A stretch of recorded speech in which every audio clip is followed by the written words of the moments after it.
On this day, the 4th of January, 1878, Russian forces liberate Sofia after a fierce battle for the city of Sofia. From the 31st until the 4th, the battle raged. The Turks finally surrendered on this day, and celebrations were held in the cathedral of Santa Sofia within the city itself. This was a period of time during the Russo-Turkish War of 1877 to 78.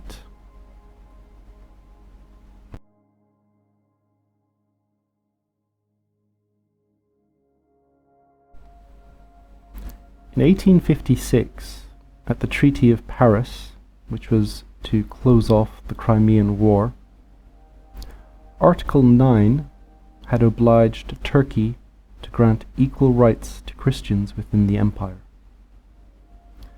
Some reforms had already been made.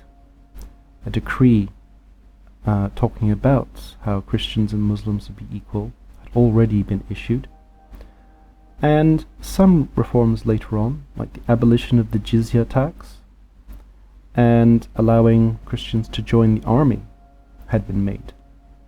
However, certain things, such as the witness of a Christian in a court of law, was still not worth the witness of a Muslim in a court of law. And so various iniquities still existed within the Ottoman Empire.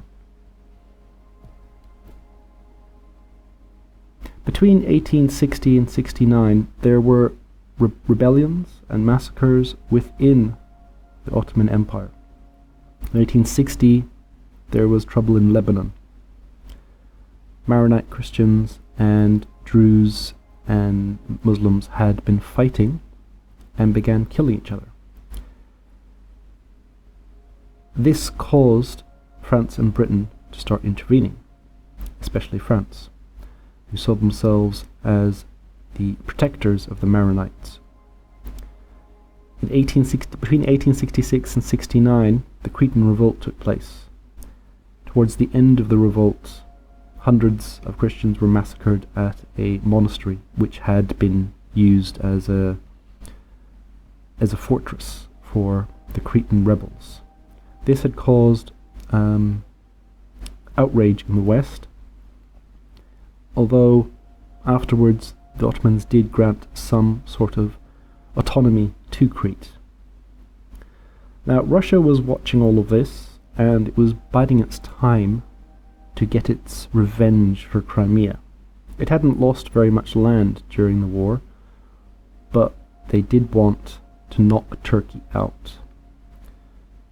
For centuries, Turkey had been in the way of Russian expansion, and they needed the Dardanelles to be open to the world, to be able to put their ships and navy into the Mediterranean. And Constantinople was what they wanted. The Russians had also been expelling Muslims from the Caucasus. The Circassians had been expelled, many hundreds of thousands, and that had caused problems in parts of Turkey where they ended up coming to. Turkey's integrity at the Treaty of Paris had been guaranteed by France and Britain, so Turkey was treading lightly. Didn't want to give Britain and France an excuse to come and wage war on them again. Revolts had begun in the Balkans in the 1860s and 70s, and in the 1870s there had been one in Bosnia and then in Bulgaria. A second revolt in Bulgaria resulted in massacres where possibly tens of thousands had been slaughtered. Disraeli, the Prime Minister at the time in Britain, had been condemned for his continued support of Turkey. Gladstone had written about it and talked about the outrage of the Turkish assault against the Bulgarians. He was calling for an autonomous Bulgaria.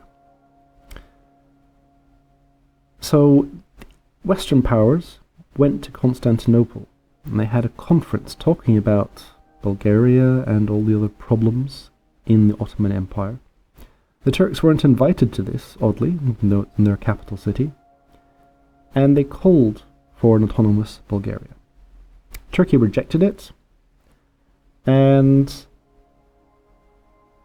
the war against the Bulgarians and the rebels continued. Russia then approached Austria to make a deal. It said in the chance that, on the occasion that they would go to war with Turkey, that Austria would remain neutral, as it had done in the Crimean War. And as a sweetener, Austria would get lands in the Balkans. This was fine for Austria, and so Russia was now secure on its southwest, and on the 24th of April 1877 declared war on the Ottomans.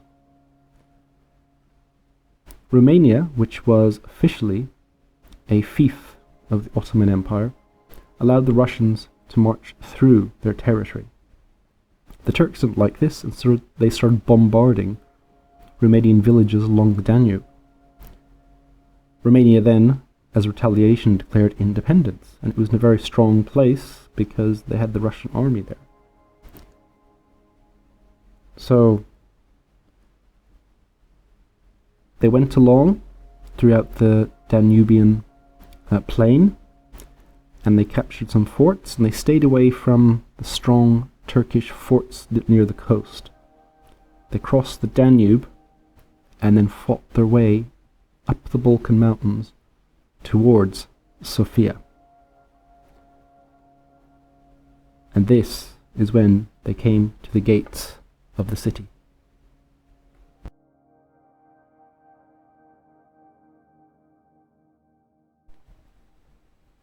Upon taking Sofia, the Russians had taken a pivotal place in the Balkans, right between Constantinople and their possessions towards Albania and Bosnia. The Russians were now free to march on Constantinople, which they did. They took Adrianople, modern-day Erdene, and they marched on Constantinople itself, coming to its gates. It was here, at the small seaside resort of San Stefano, that they imposed the Treaty of San Stefano upon the Ottomans. Bulgaria would be a large, independent kingdom, and Russia would gain a lot of territory in the Caucasus region around the Black Sea. There had also been fighting over there. Now, the Western powers didn't like this. They didn't want Turkey to be completely out. And so they initiated a conference at Berlin where they revised the Treaty of San Stefano. They reduced the size of Bulgaria and gave Turkey back quite a lot more of its land that it had lost to the Bulgarians and others. This, in many ways, just frustrated the collapse of the Ottoman Empire, because it was, at this point, really a dead man walking.